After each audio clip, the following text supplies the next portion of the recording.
ओ बयनिसिमबो बे समाव साबायखर बावबाय मिडिया पार्सन नोंथांमोननिसिम।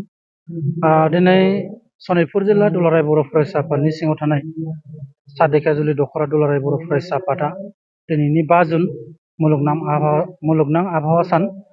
बे मुलुगनां आबहावा सानखौ दख'रानि सिङाव थानाय जेकेबि ब्रह्म जोंमा आश्रमाव दिनै गाजा गोमजायै खुंदों। बिथांमोना बे बिफां फुलि गायनायजों लोगोसे फरायसा फरायसुलिफोरनि जि सांग्रांथि मेल बेखौबो बिथांमोना लाफादों आरो बे हाबाफारियावनो आंखौ बिफां गायनाय आरो फरायसा सांग्रांथि मेलाव आलासि महरै हांख्रायनाय लेखा आङो बेयाव बाहागो लाफैनो मोननानै खोब गोजोननाय मोनदों। आसा खालामो बिथांमोननि हाबाफारिया जाफुंसारो। दा बेयाव आङो बुंनो सानगोन दिनै 5 जुन मुलुगनां आबहावा सानखौ मुलुगनाङै जेरावबो फालिदों आरो बेखौ फालिनांगौ।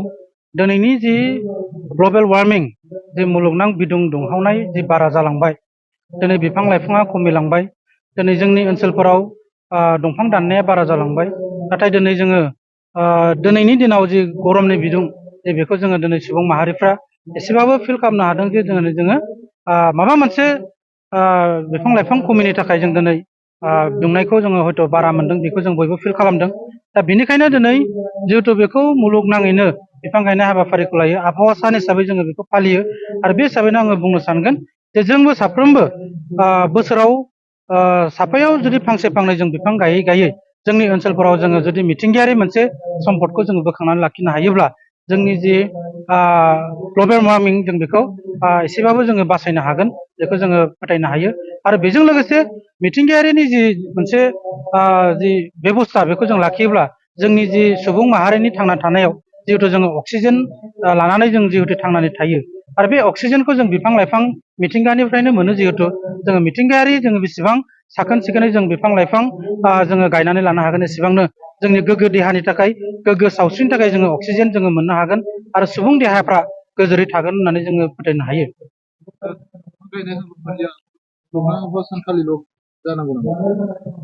नंगौ, बियो दिनै जोङो बांसिन सुबुंफ्रा दिनै बेखौ 5 जुनखौ लोब्बा लाखिनानै बिफां लाइफांखौ गायो।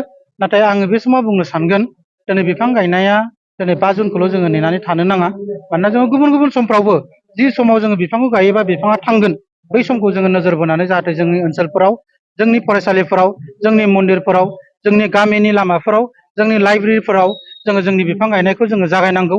आं साफ्रोमबो बर' सुबुं रायजो राजाफोरखौ खावलायनो सानगोन जे जोंनि गामिफोराव, जोंनि ओनसोलफोराव जाय जाय गामिफोराव बिफां लाइफां गैया, जाय जाय मन्दिरफोराव, मस्जिद गिर्जाफोराव, जाय जाय जोंनि लाइब्रेरिफ्राव, फरायसालिफोराव बिफां लाइफां गैया, बैफोर फरायसालि, थानसालि एबा बेफोरबायदि अनुष्ठानफ्राव जाहाथे जोंनि माखासे मेलेमजिबि सुबुंफोरा सानखांनानै जाहाथे बिफां लाइफां गायो आरो जोंनि ओनसोलाव मोनसे ग्रिन सिनारि मोनसे जाहाथे गोथां मोनसे परिबेकखौ जाहाथे लानानै फैनानै जोंनि सुबुंफोरनि देहायारि मोनसे गोग्गो सावस्रिनि थाखाय जाहाथे बियो मोनफुंनो हायो, बेखौ जोङो आसा खालामो।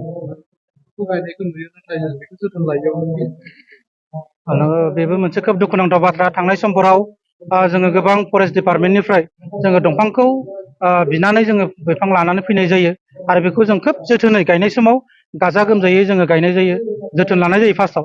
नाथाय बिनि जि साननै सानथाम उनाव बा बिनि सप्तासे मास मोनसे उनाव जोङो नुनो मोनो बैफोर बिफांफोरा थैनानै थाङो। बैफोर गायनाय जायगाफोराव दिनै मोसौ मोसाफ्रा दिनै फैनानै जानानै थाङो। नाथाय आं बेयाव फंसे बाथ्राखौ बुंनो सानगोन, जोङो दुलाराय बर' फरायसा आफाद बा जों आनसलिक लेभेल, जिल्ला लेभेलफ्रानो जाया मानो बा मिरुआनो जाया मानो, जों जायफोर थावनिफोराव मोनसे टारगेट खालामनानै जों बिफां लाइफांखौ गायो, बैफोर थावनिफोराव मोनसे सामलायगिरिफोर थायो। आं बै सामलायगिरिफोरखौ खावलायनो सानो जाहाथे बिथांमोना जुदि मोनसे जि फरायसा आफादनि जि थांखि लानानै गायनाय बैफोर बिफांखौ जोथोन लायोब्ला हयथ' बेयो थांगोन। मानोना जों दुलाराय बर' फरायसा आफादाथ' सानफ्रोमबो जों फैनानै बेयाव जोथोन लाबाय थानो हानायनि मोनसे खाबुआ थाया। बेनिखायनो जोङो बै सामलाय आफादफोरनिसिम खावलायगोन, जि जायगायाव दुलाराय बर' फरायसा आफादा दिनै बिफां गायबाय, बैफोर बिफांखौ जाहाथे सामलाय आफादा जोथोनै बेरा दुंनानै, दै लुनानै जाहाथे बेखौ जोथोन लाखियो। बोरमा अमा मोसौ हाबनायनिफ्राय जाहाथे बेखौ रैखा खालामो, बेखौ आङो आसा खालामो आरो बिथांमोनखौ आङो गुरैयै खावलायहरनाय थायो।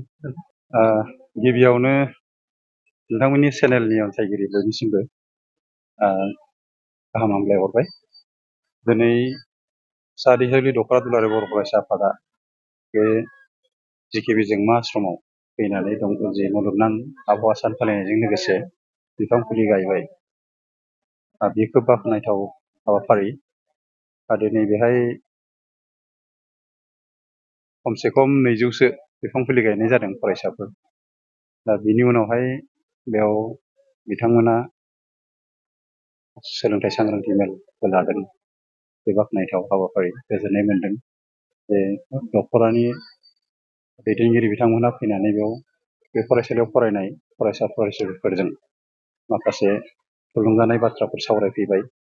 बिथांमोननि सोलोंथाइ जि दावगानायनि बाथ्रा, गुन गोनां सोलोंथाइ लानायनि बाथ्रा, माबायदि जाफुंसार मोनसे इयुन दाना लानो हायो बेनि फारसे फरायसाफोरजों सावरायबाय, बाख्नायथाव बाथ्रा।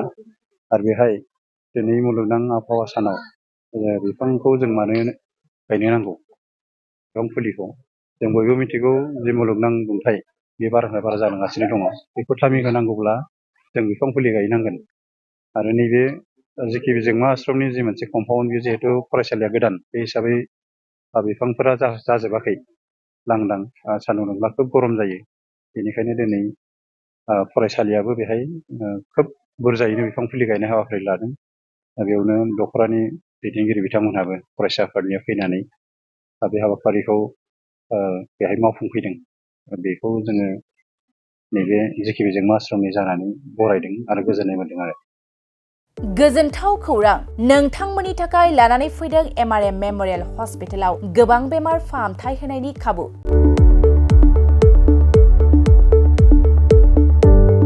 बेमारि सुबुंफोरनि थाखाय गोजोनथाव खौरां, MRM मेम'रियेल हस्पिटालाव मोजां रोंगौथि गोनां डक्टरफोरजों बेमारि सुबुंफ्रा मोजां फाहामथाय लानो हानाय सुबिदाखौ लानानै फैबाय MRM मेम'रियेल हस्पिटाला।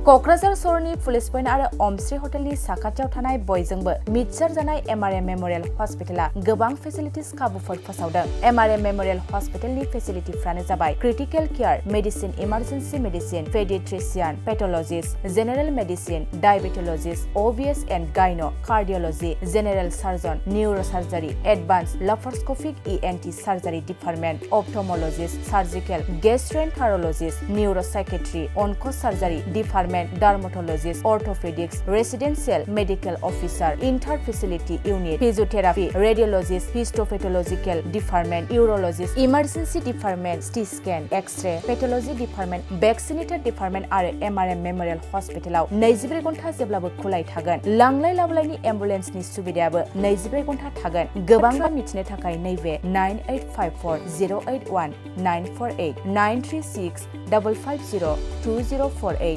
जानबुं नाम्बाराव फन खालामनानै नोंथाङा मिथिनानै लानो हागोन।